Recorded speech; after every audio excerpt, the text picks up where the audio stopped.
we're not looking for home runs, and very rarely do we get a talk where we have, 50 plus people. Yeah. A lot of these are just base hits. We'll have a Mhm. five here, 10 here, 20 might be Yes. an outlier, and then we get a real outlier that's like 50 plus.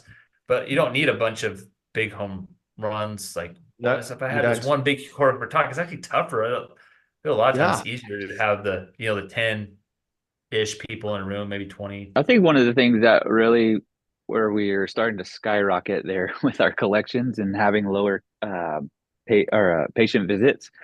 Yeah. Uh, One was like the way we restructured our care plans. We took your three-tier system instead of just like one, and we're giving everybody an opportunities. We have our other things that we do with neuropathy, some functional medicine. We add in nutrition into that Yeah. too. But that's been like a game changer because we're able to sell care plans that are way higher case values, up to Yeah. $6,000-7,000 for a chiropractic one, and then up Yeah. to $8,000 to $10,000 with neuropathy. So, and then if they can't afford that big tier one, they got a middle one or even the basic option. So everyone can see that and they see the values of it. When you deliver the value the whole way through, from the time they call you on the phone or wherever you meet them to the time you deliver that care plan, they know if they want the care really after their day one, I believe.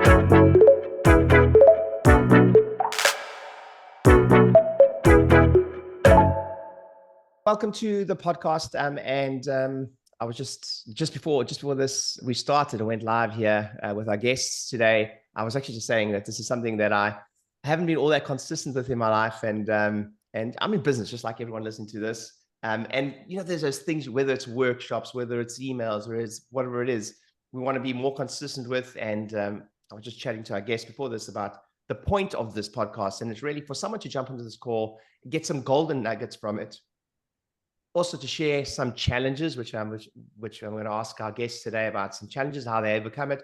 But we've got an epic episode. I think we're going to have a lot of fun now in the next hour together, or 45 minutes together. So if you're joining us, welcome. And it's awesome to have you on here. Get your pen and paper out, because I promise you're going to learn a ton from two incredible business owners who I have had the pleasure of working with for close to 2 years now?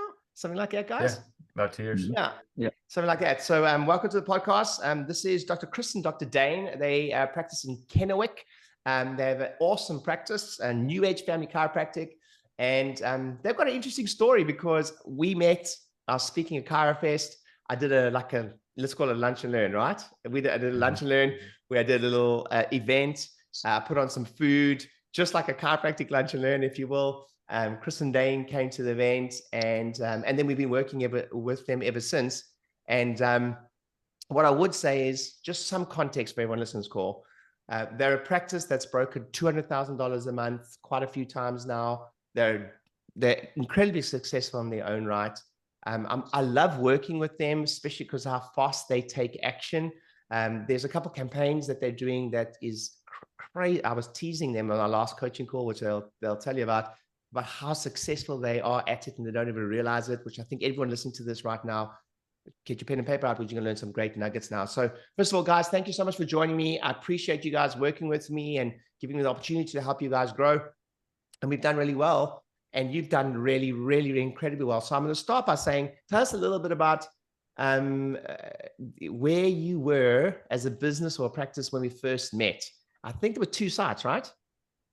Yeah, no, Three. absolutely. Yeah, thanks for having us, Ryan. Appreciate it. Yeah, I always call it 2.5 because we weren't in the third Yeah. one full time. But yeah, we had 3 locations. I was the main doc in one. Dane was in the main doc in another one, and then we were splitting time going to this third one a couple of days a week. And so yeah, we were doing that. We were trying to bust to 3, 4, 5 clinics, and just hitting a lot of roadblocks. It was slow going, pain points of finding staff and keeping the congruence with things, and being able to keep the profitability up as well. So those are all things we were struggling with during that time. And that's where we came in. That's where we met you, and obviously a person who had done that before and had, 10 clinics or so and crushing that. We thought we could learn a few things from you. So that's where we decided, hey, let's go ahead and make the investment and let's see what we can learn and go from there. Cool.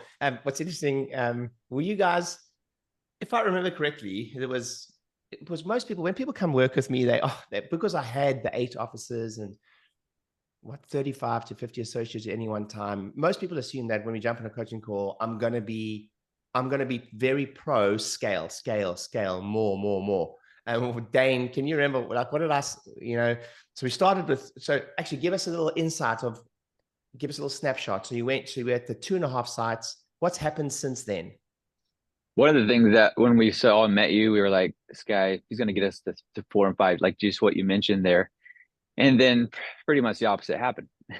So we got to the point where you helped us realize it's going to be more profitable, better for our community, better for our time and leveraging our time to consolidate from 3 to 1. And when we had that realization, it was kind of tough for me because I started on my own. A little bit more backstory. I started my own practice.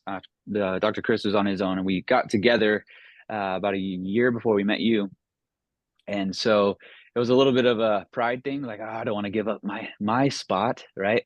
But I mean, it was actually my idea to do this, to really want to consolidate and get things where it should be. So it was like September, October last year when we decided to do this, and we were done. All right. Oh yeah, when we decided to consolidate. Yeah, consolidate. Yeah. And I think the hardest thing with going is there's a little element of us. I've done it too. Like there was 1 or 2 sites that we just couldn't get going. And I'll tell you a quick story. We opened a site. I don't know if I've told you this, Chris and Dane. We one of the sites. I was on vacation in Italy, and it's the only site I never looked at.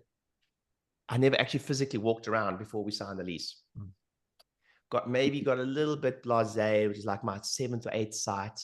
I was like, I could see it. Someone walked around the place with the iPad, and I was like, oh, I got it. I was like, this will work. But because I never drove there, one of the things I never got to see was when I said it was impossible to get parking in London, even as once we signed the lease and tried to run that practice, even we would drive past and go, well, like, and not stop because we can get parking. Now, if we can get parking, how the heck were our patients going to get parking?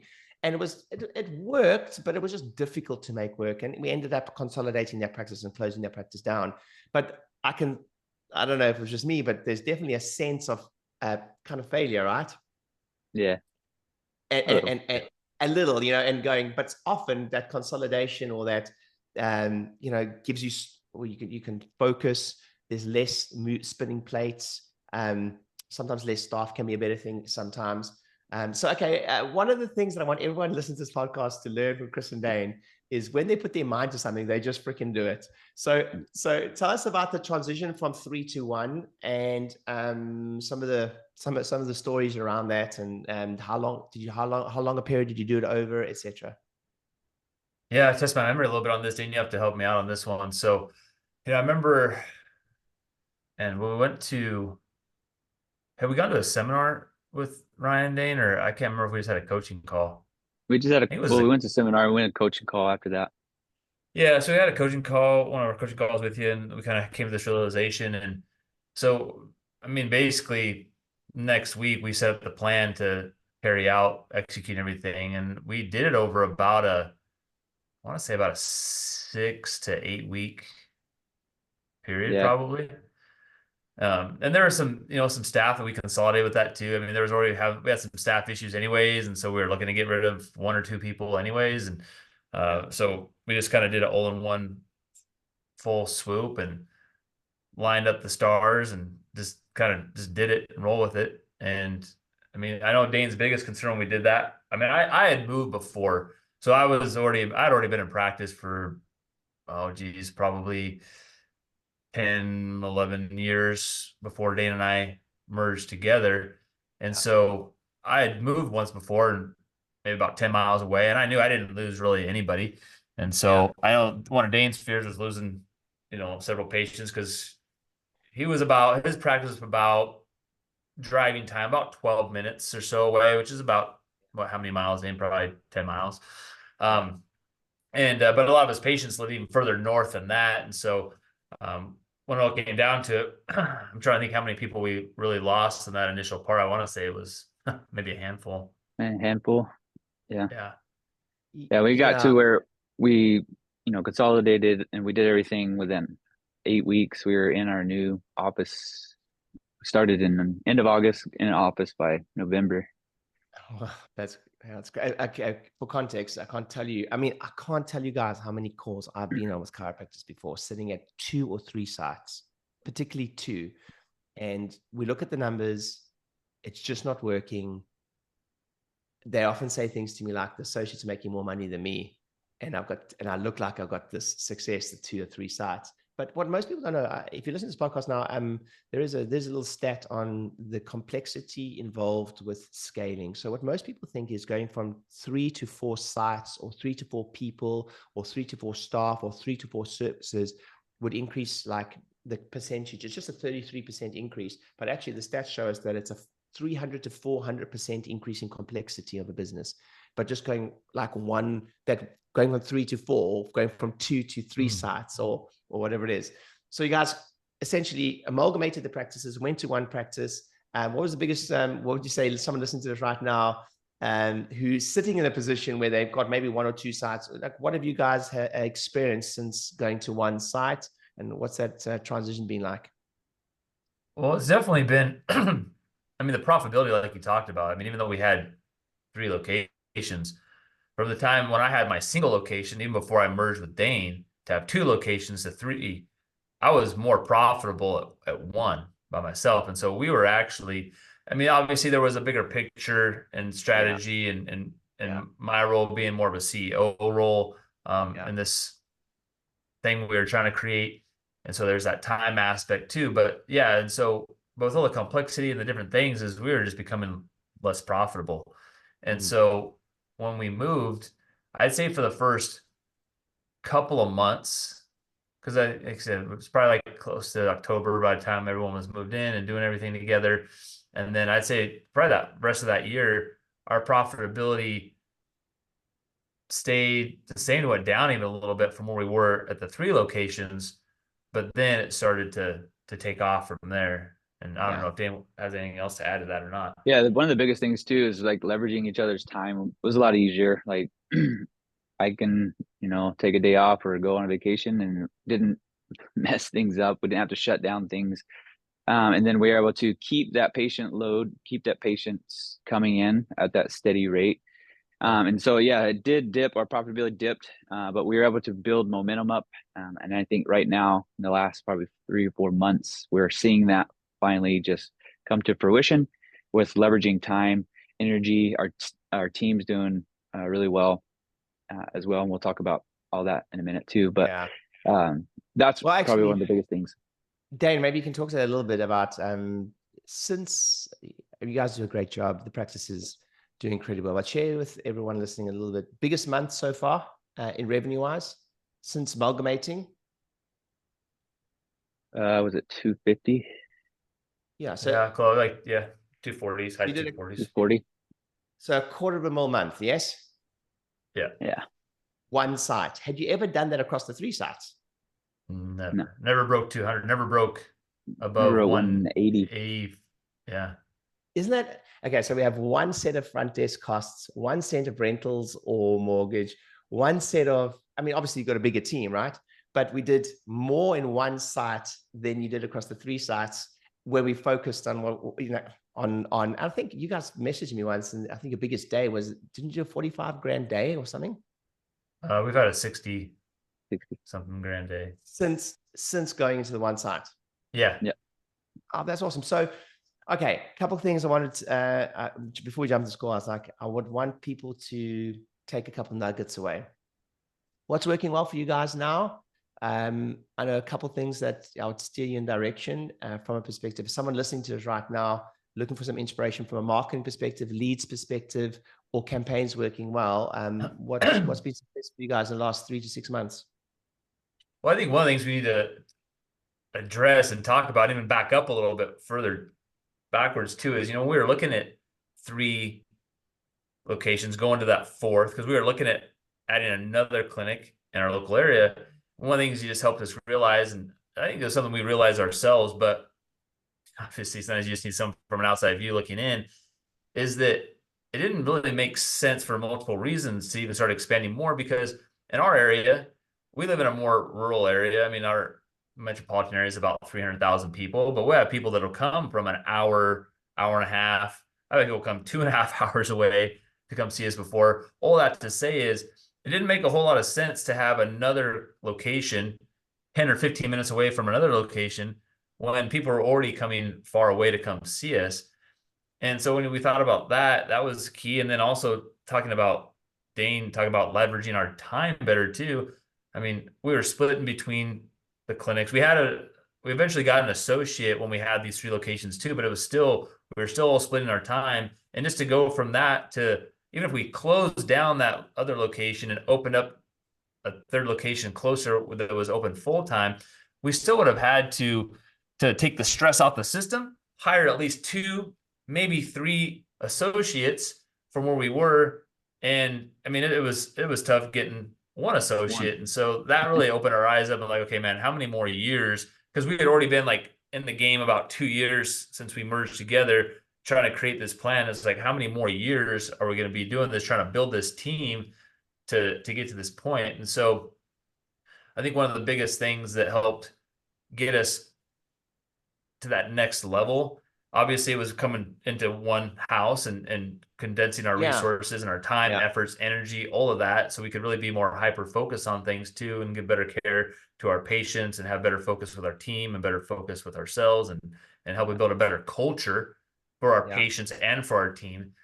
But unfortunately, during this transition of joining 2 practices together and then going through the expanding to the 3 locations, and then during that time, we end up switching EHRs. That's obviously a stress on a team when you do that. In the beginning, I remember when we first joined up, we burned through several staff, but then we still had staff existing from the original team, and then and Dane's original team, and then we had some others that had come along this process. And there's a lot of changes and a lot of ups and downs with that, and what it turned into was, when we condensed down to one location, yes, we had team members that we thought were the best of what we had, but they had just been, for lack of a better word, tainted.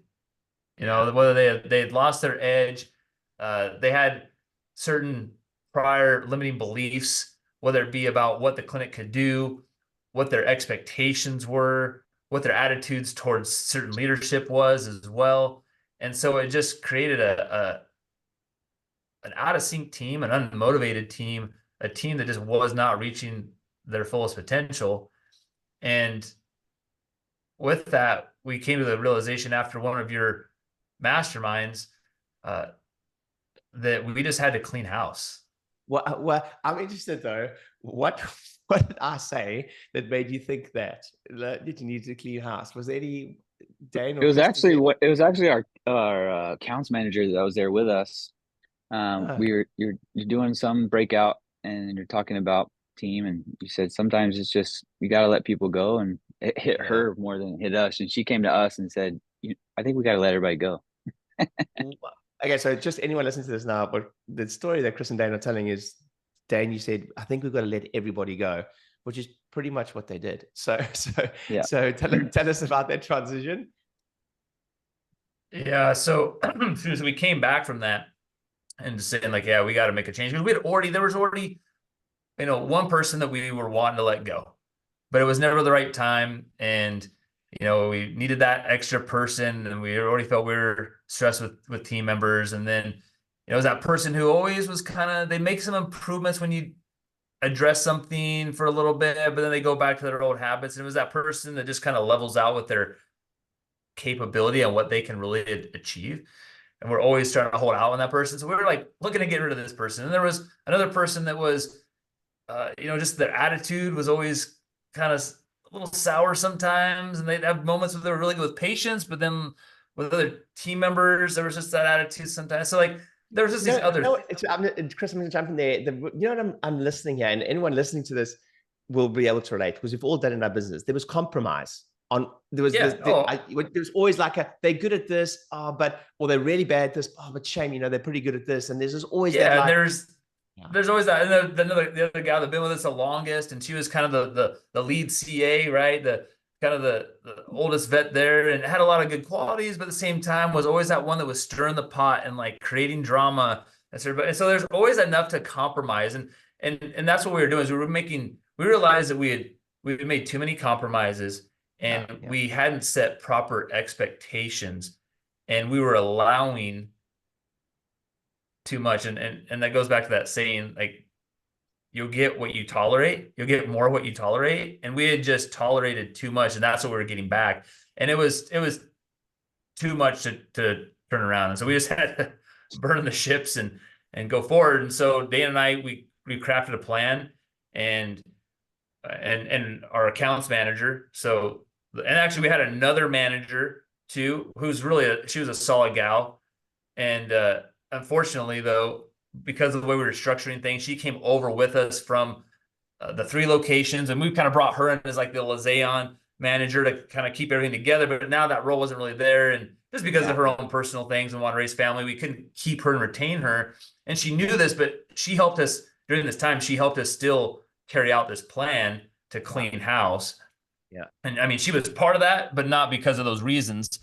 And so, so we went about interviewing and doing all the things. And so we picked a date, and we worked towards that. And we did it, I'd say probably within about 6 weeks from the time we made the decision to clean house to the time we found the 3. So we cleared a whole front desk. So at the time was three gals that ran our whole front desk area. Three people that let's say you let go with love, that served you well. The business had outgrown certain areas, and then three outs, three in. With actually there was 4, but the fourth one did the favor for us, and she gave a resignation before, which is good.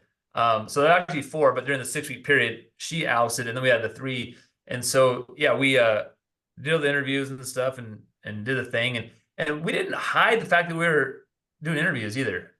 Oh wow. We were hoping maybe for some people it might raise the bar a little bit, but we were just doing interviews, and they didn't know. I mean, they knew that one gal was gone, and so maybe we were hiring that, but they kind of had a suspicion, I think, a little bit, maybe that hey, maybe something else was on the chopping blocks here. And so, long story short, we had that date. We finally got the people hired, and we set it up. So we had Friday shift, and Friday shift got over about 11 o'clock.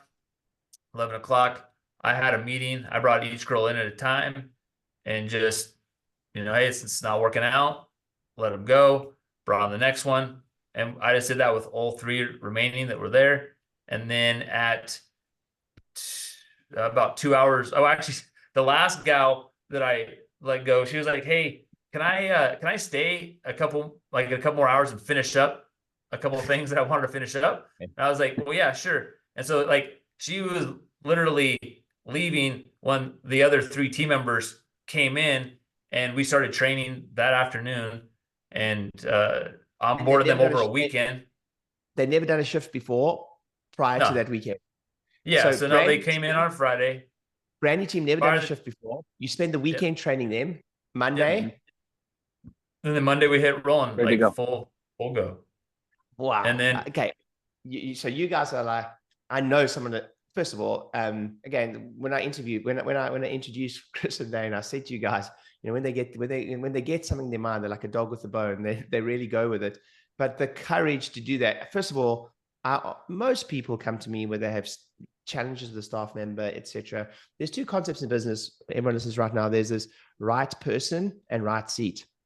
And sometimes we have a person that's a lovely person that fits our culture, but there just isn't a seat for them. So you spoke about that one person where, they might be awesome, and then there isn't a transfer. That's really difficult, by the way. When there is a really good person, even a nice attitude or culture fit, but there just isn't a seat. There is no seat for that person. That's quite tough. And then we have the wrong person, right seat. So they may be, let's say, an accounts person. They may do the role really, really well, but they're the wrong person for the role. And then they're going to move around. You guys just, in one foul swoop, got rid of the whole team, cleaned house, started again. But the amount of fear that comes up with most business owners or most practice owners when they do it is outrageous, because we think Dan Kennedy says this. He says that relationships are a lot more fluid than people give credit to. For example, whoever's at your front desk right now, or the receptionist, we've all been there. Hey, Chris, like, or Dane, like, when you think like, how would we survive without? Yeah. And I've been there enough. I mean, Dane is less in practice years than me. Yeah. And I've been there enough where I know that it's in the initial shock sometimes can be, oh man. But I feel I'm in the point in practice now where I'm like, yep, all right, let's do it. Done before. Guess what? Every time we do it, we grow. Good things happen from it. So good. I was ready to do it. Cool. But I think what shouldn't go unmissed with someone listening to this, there's lots of people listening to this who have not been there before, meaning they do think that practice manager they would be buggered without them. There'd be, that the practice as they know it was feast. And my experience is it's never the case. And almost always you look back and go, it was the best thing that ever happened to me when that person either left or moved on. Hey, how many times do we look back? And then when the person is replaced by someone maybe better culture fit, maybe better seat fit, we go, actually, they were way underperforming all the time. We just got comfortable with the person and the comfort of having that person, the devil you know versus the devil you don't know, but there's a level of compromise with that. Okay, so we reset, everyone back on the Monday. Give me a couple of things that have been some highlights for you. You've amalgamated the team, you've amalgamated sites. It's fair to say, probably, let's call it unprofitable at 3 or unsustainable at 3 sites. And now we've gone to 1 site and we've done more in revenue, more in collections than we did across the 3 sites in 1 site. Give me a couple of highlights for you guys that have been working really well for you. I've got a couple of directions I'd steer you, but what would you say has been some home runs for you from a marketing perspective or things that you've done really well? I'm gonna add one more thing, and then Dane could speak on that part of it on the wins, because that weekend, we really on that training, we really hammered down on the things that we didn't want and the expectations we had. And really that weekend was, I call it the training immersion weekend. And so we just immersed them in, not everything, but the things that were most important that we could be functional when we opened the doors on Monday. But I gave them a chance to walk out after the first day. And I really hammered it down hard. And I said, hey, I'll give you $100 bill right now. Like we trained for like 2 or 3 hours, right? It's like, I'll give you $100 bill right now to walk out of here. No judgment, make a quick $100. If this is not the right fit for you, this is not going to jive for you. If you can't be on board with this, if you can't meet these expectations, like, it's cool, no worries. No one took me up on Friday, but then the next day, like, a gal did. She didn't take obviously the $100 off the table, and so we went in actually Monday with actually 2 instead of the 3, and then we found that third one eventually. So it was never. I mean, in practice and in life, there's never smooth things that work out, but it's just about keeping moving forward and working through it and just putting your head down and going. And so then we finally got that core that we have now, and I'll let Dane speak on the. Well, actually, I just quickly want to say, where did you get the idea of I'll give you $100 because I want to, where did you get the idea of I'll give you $100 if you want to leave now? I'm pretty sure it was from you. Oh yeah. So actually, I'll tell you where I learned from. There was if you haven't read the book, anyone listens to this, it was one of my favorite books in business for a very long time, but it's called Delivering Happiness by Tony Hsieh. And it's about the Zappos story. So started a shoe company online, sold to Amazon for $1 billion. Okay. The late Tony Hsieh now actually, but every Zappos employee, I think after their induction period, like exactly like you did just at the weekend, but I think let's say they had 4 weeks of training. At the end of the 4 weeks, they were sat down. Someone's got to, if you read the book, you'll see it all in there. It's called Delivering Happiness. But at the end of the 4 weeks, every single employee got the opportunity they got given the opportunity to take a check. So it was like, hey, you enjoyed your 4 weeks. Here's the thing. We do this as part of procedure, but I'll give you $100 to leave right now if you want to leave. And no hard feelings. We don't want to waste your time. And it was a way for them to filter out people as they did that. So that's why I learned that. I was wondering. Hey, real quick, if you're enjoying this video and you'd like to see more content like this, please do me a favor. Just smash that like button, comment down below, or subscribe, and make sure you turn your notifications on so you can see more content just like this. Okay, cool. Pretty cool. Yeah. Okay, Dane. So one of the things.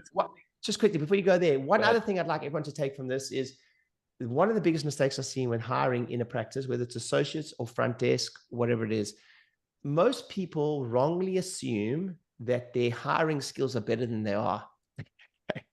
And what I mean by that, what I normally say is, I got this from one of my coaches and consultants. Like, if I'm looking for a salesperson in my business, I probably have to aim for 2 or 3 to end up with a 1.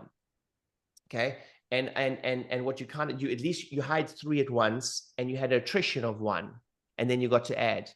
But what you did really well there was which is courage too, but you still had notice periods. You still had notice periods for the people that you're letting go.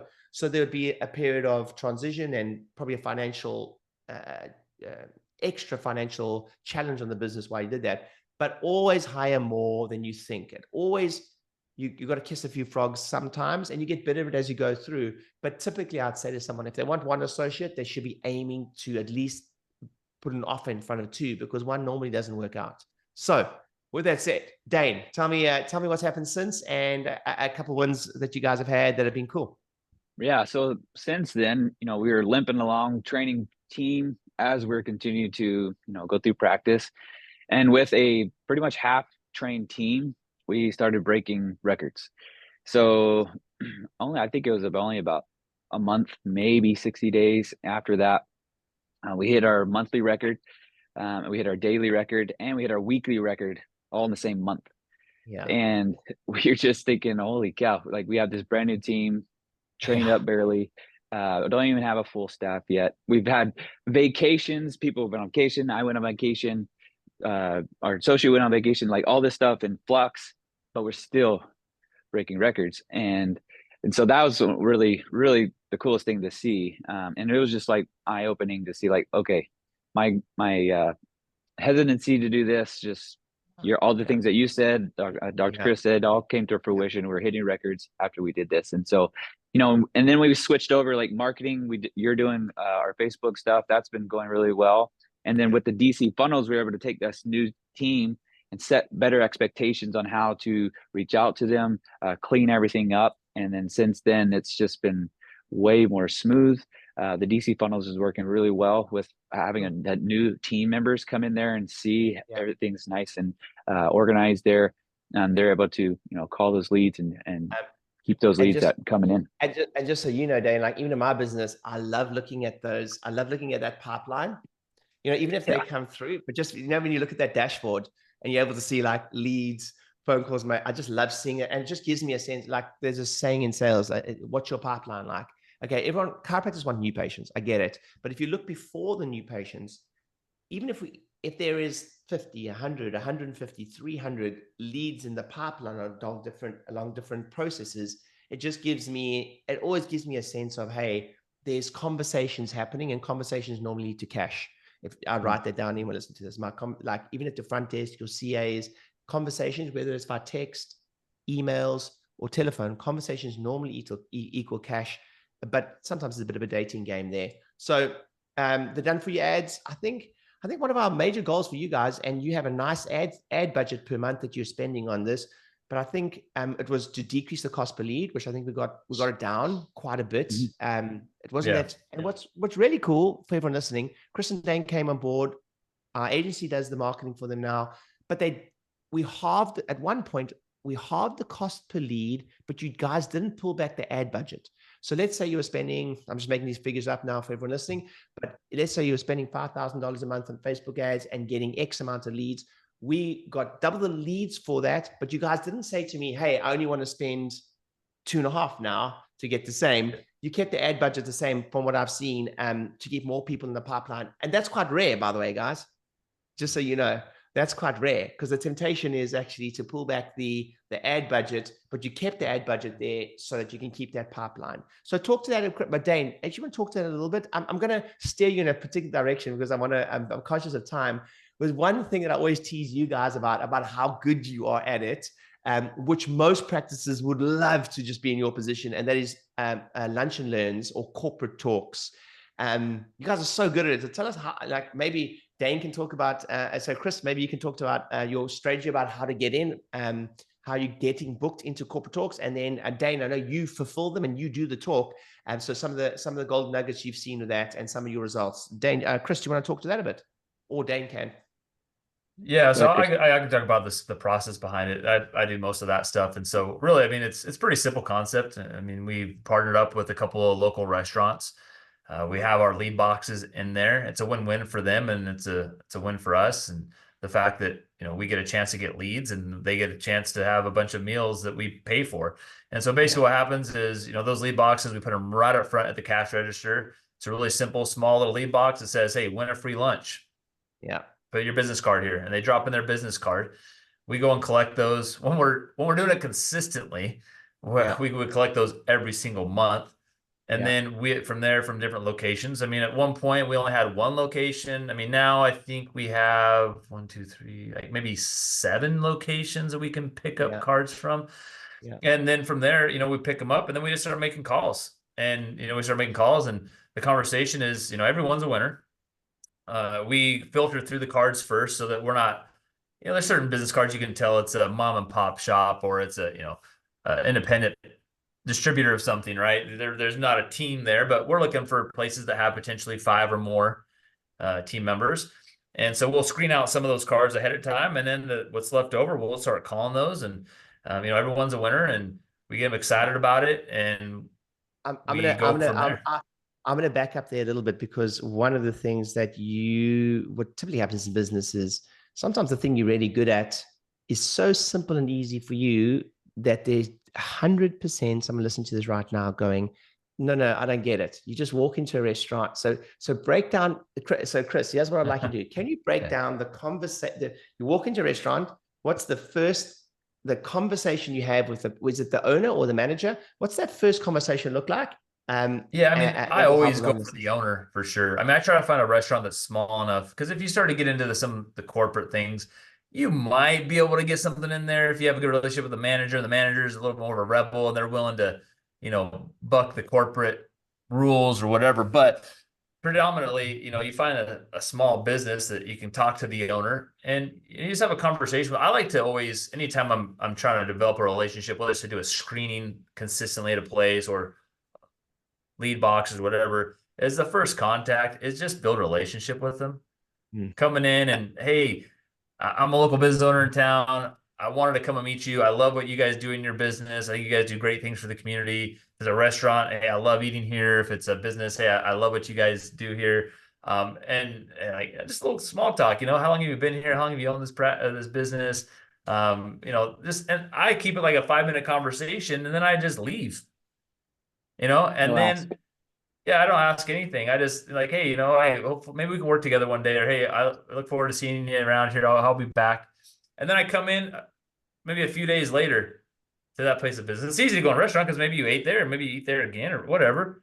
Come back and I was like, hey, I was thinking about our conversation we had the other day, and I just really enjoyed talking with you. And I was just brainstorming how I could serve you guys and help make you guys more profitable, or help you guys reach your goals more too. And I was thinking, I think we could work together and then you just fill in the blank, right? Like if it's the lunch and learns, then it's like, hey, we do a lot of corporate talks, and we do a lot of these every single month, and we go to other businesses, other restaurants right now currently, but I don't really like them as much as I like you guys. And if we could actually start using you guys for the lunches and buying those lunches, we usually do, maybe, I'll throw out a number. Like, hey, we do usually we usually get in front of 40 to 80 people a month. And like, if I could use you guys to buy those meals for and cater it, would that be something you guys would be interested in doing?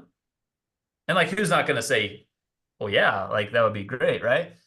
And then I just go into the ask. I was like, well, awesome. So what we could do is, if we could do that, then if we could just put a little lead box right here, front cash register, people put in their cards and win a free lunch. And then we'll just pick those up once a month. And then whatever talks we book from that, we'll use you guys for the catering.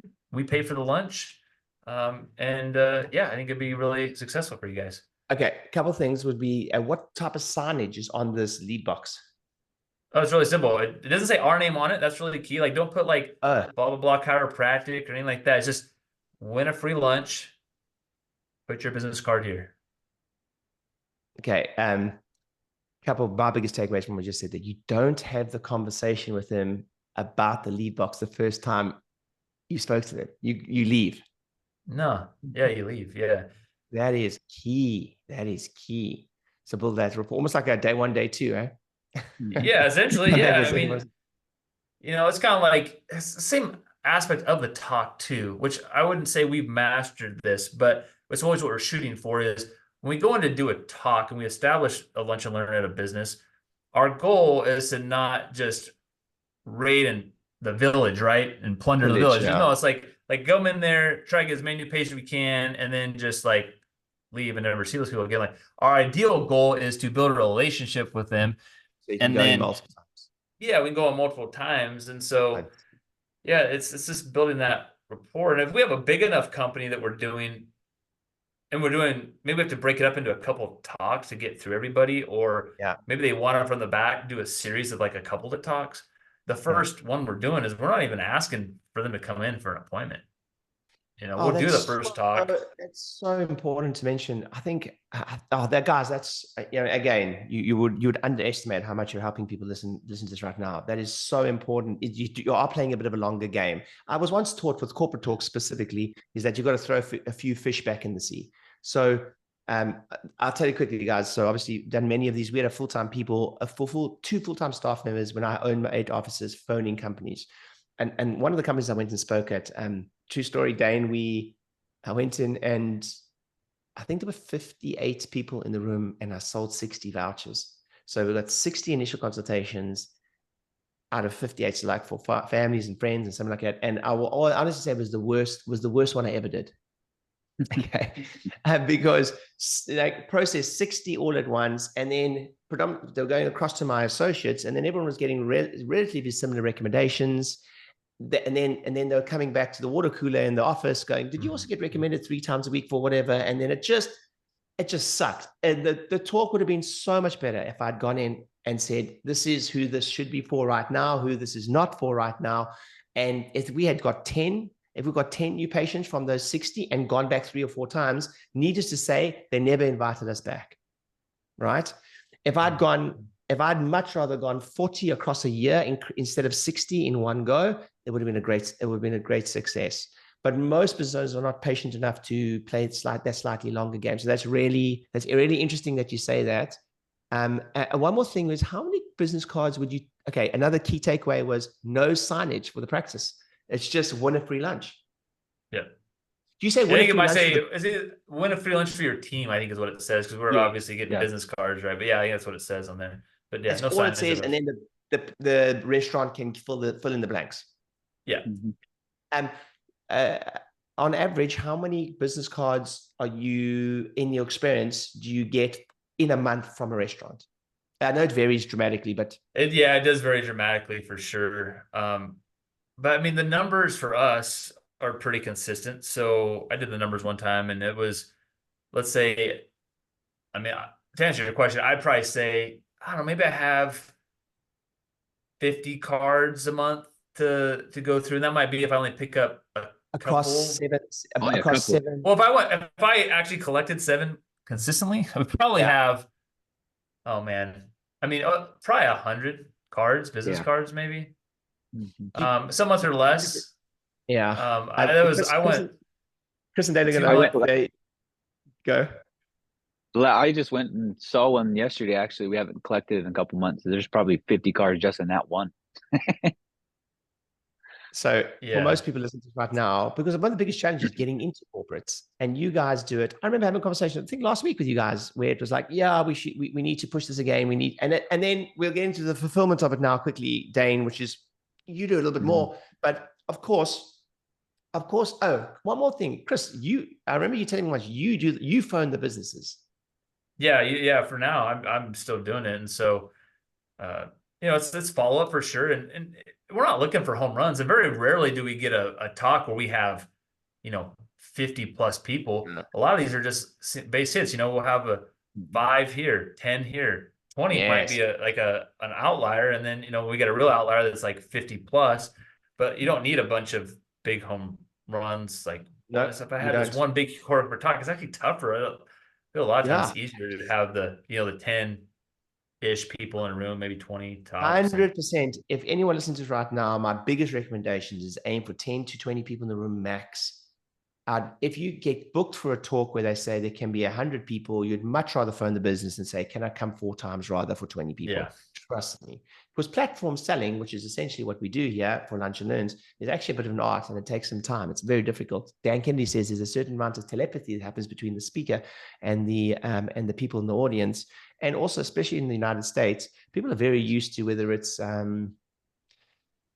timeshare sold in that environment and all of it. So even your first talk going a little softer, being prepared to not pillage the room, if you will, and close hard, is the long game is going to work out much better. A question for you is, from a fulfillment perspective, one of the KPIs that we worked on working together was looking for a record year.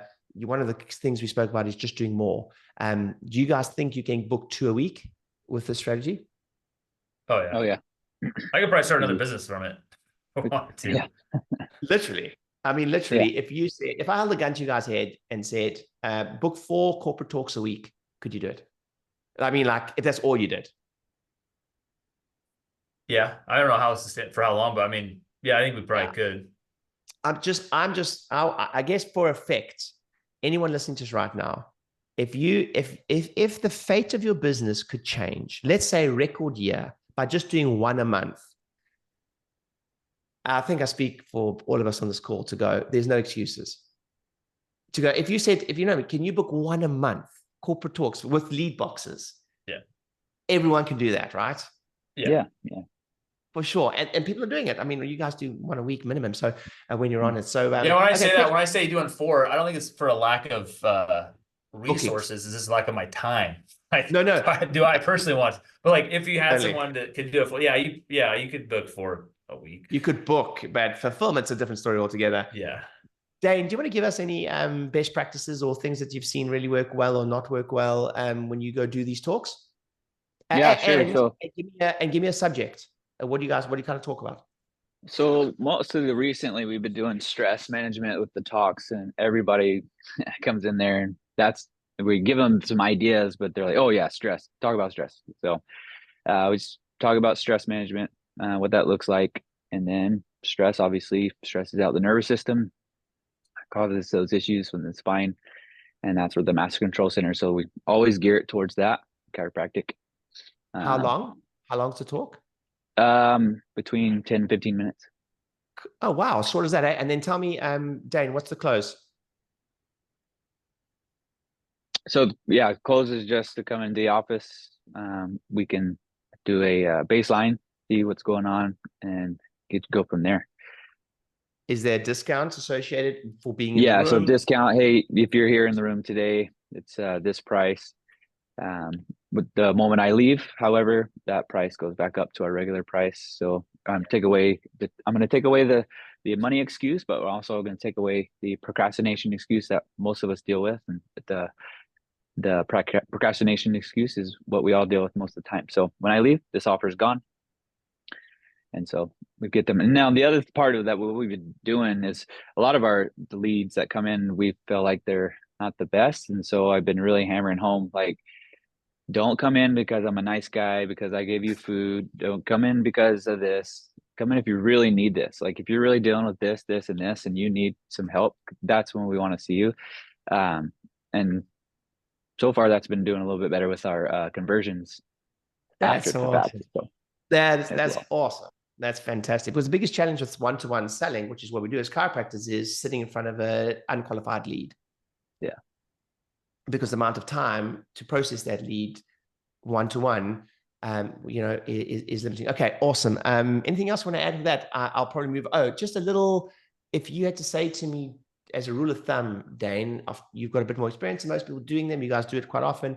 But if there were 20 people in the room, or let's say 10, if there's 10 people in the room, as a rule of thumb, what's a good success for you?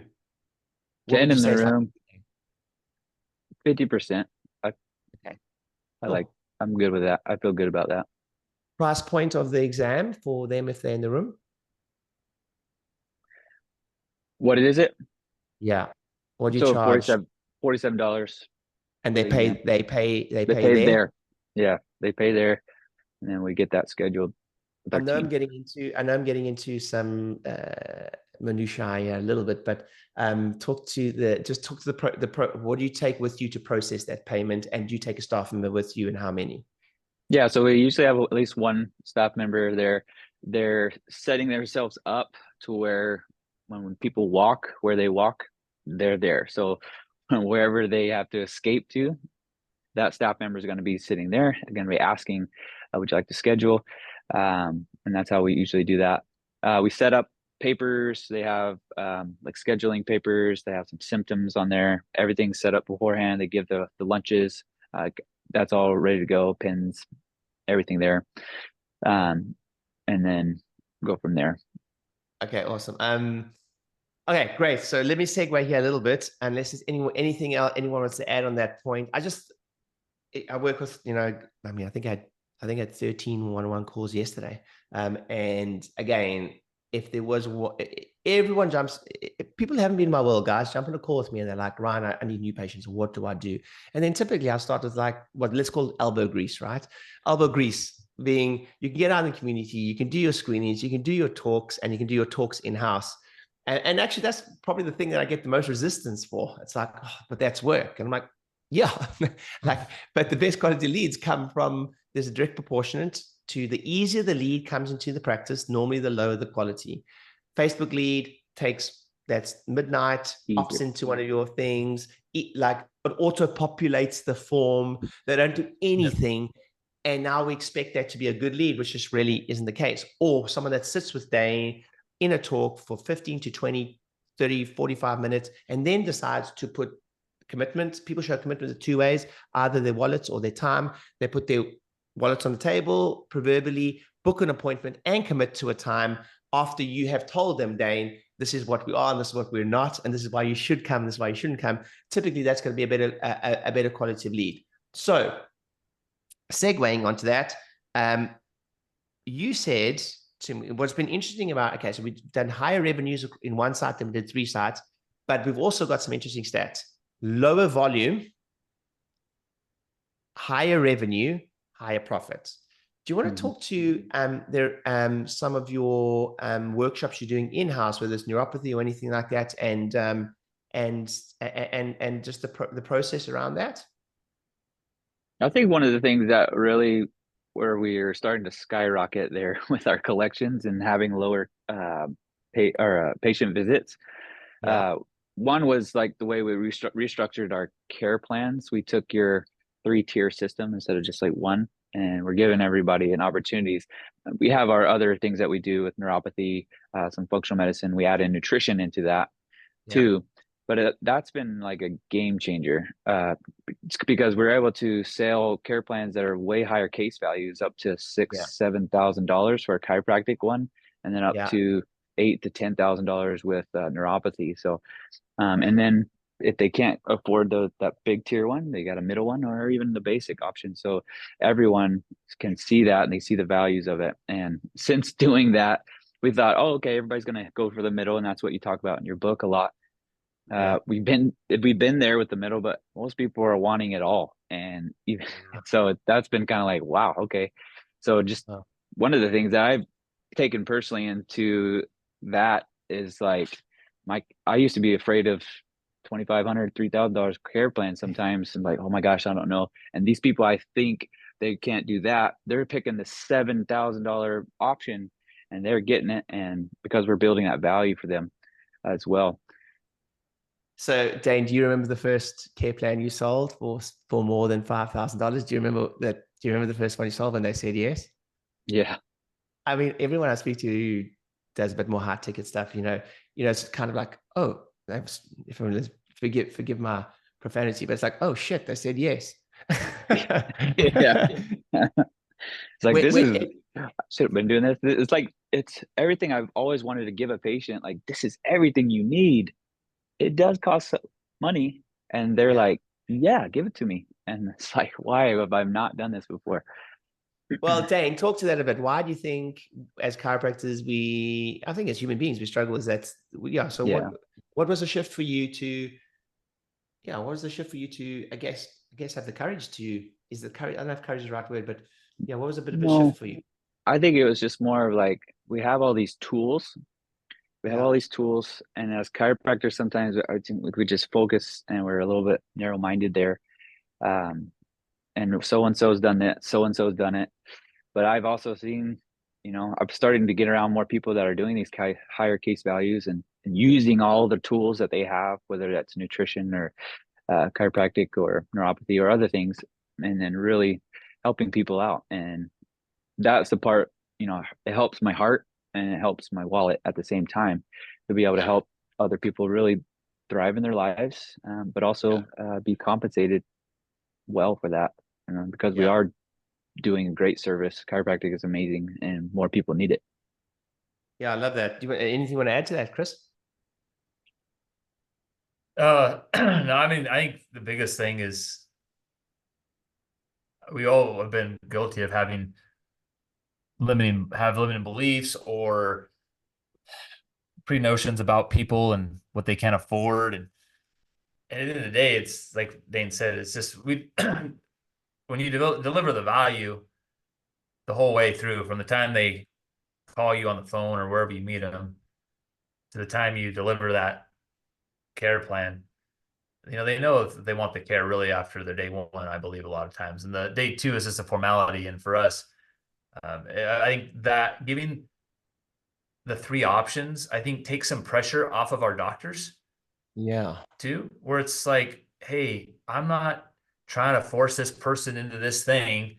It's like, it's even on the dying that, well, subconsciously too. It's like, hey, they're going to pick these different options.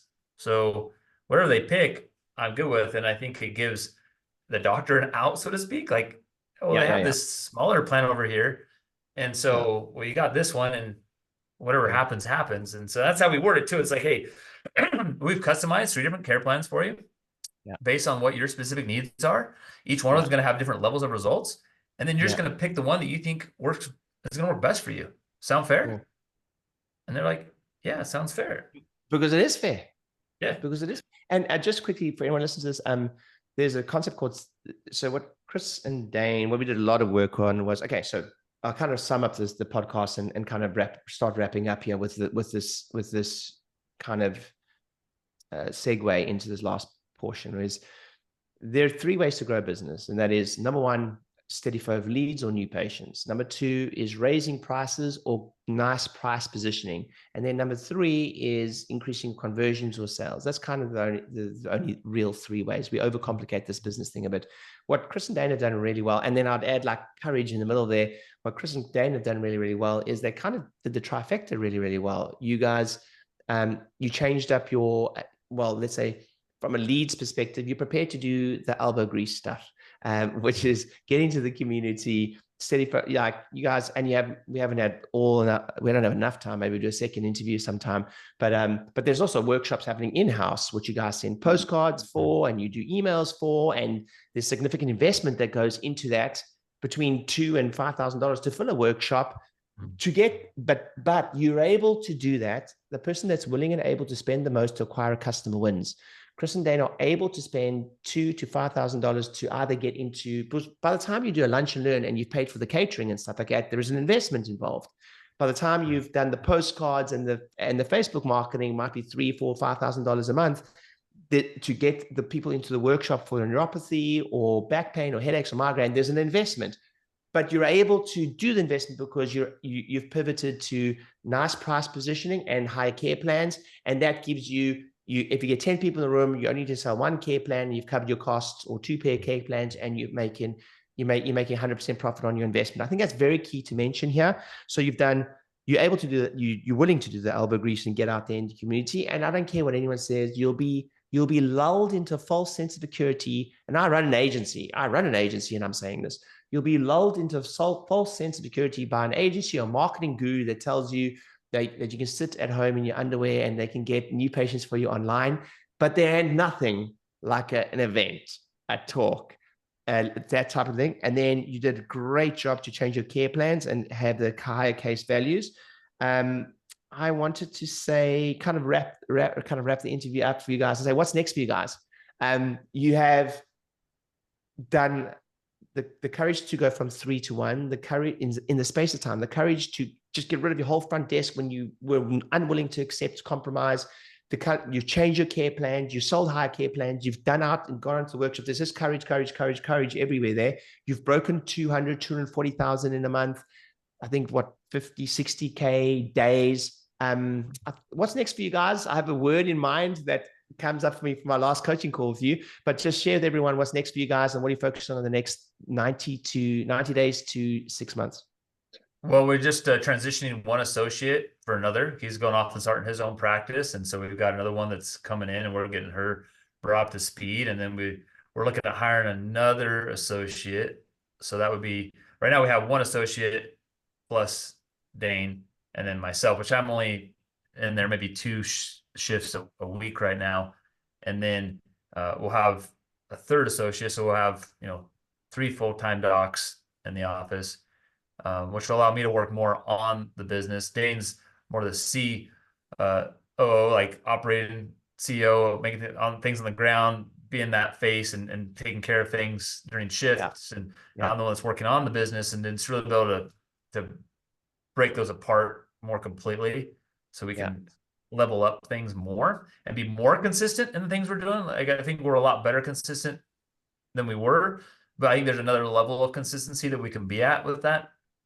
To make us even more profitable, but also be able to fulfill this other associate that's coming in too and help make that make sense as well. So there's that going on. And then, I think we're on pace to do right now is I want to maintain it. So we get all these together. I think we're doing well. We got everything, all of our ducks in a row now. Now it's just, let's maintain that where we're at each month, 180, 200,000 a month. So we can keep our associates, keep paying our team really well. Yeah. And that's where we want to get. So hopefully I think we're on track to hit, we're on track to hit over 2 million this year. And like, we want to be able to continue to stay above that mark with more ease too, have a good team in place, continue to build on our culture, continue to just refine our systems and processes to make sure that our things are more smooth and we can have a more sustainable team and we can just build a better culture around that and continue to increase that as well. Yeah, I mean, this is a podcast interview, but at the same time, it's a bit of a coaching call in that our last call we had together, the theme was consistency. It wasn't new. There's not much more new Chris and Dane have to do to break. They already broke it. They're on, broken 2 million, but whether it's the $3 million mark, would say anyone listens to us, there's very little new they have to do.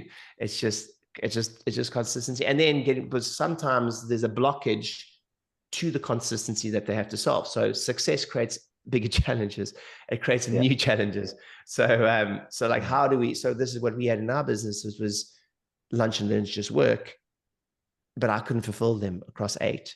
So, across 8, Chris, I couldn't, for instance, phone the business cards or phone the businesses. So we had to we hired 2 subcontractors that would phone businesses for us. So I removed myself from that part. And then the same things, like I couldn't fulfill them across 8. So then, for example, the whole 6 months was just building out the team to do that, the team to fulfill them, or i.e. the training around doing them when it became too big for me to do the talks too. And I see the same thing for you guys. It's not new. It's just getting rid of those bottlenecks. So I'll wrap it up there. I want to be respectful of the time. We've gone over already. But epic. Thank you so much. What you guys do so naturally. There's many people be going, I didn't know you didn't make the offer on the first talk, Chris. And I didn't know that you didn't put anything on the Dropbox. That was just the simplicity around just putting win a free lunch. Most people would be putting, hey, win a free lunch and learn for a corporate talk in your business. No, just win a free lunch. So you guys had amazing golden nuggets everywhere. I appreciate you guys. I'm so proud of you guys. And when I think of you guys, I always think of 2 words: courage. And then just an awesome bunch of people. Like, couldn't happen to 2 nicer guys. So thanks for your time. Thanks for your trust in us, working with us. And anything else you want to leave any listeners with? Any closing thoughts? No, I just appreciate it, Ryan. I appreciate your help and helping us break through some barriers. And so, yeah, I appreciate you and your team. Cool. Yes. Ditto. Thank you so much. Awesome.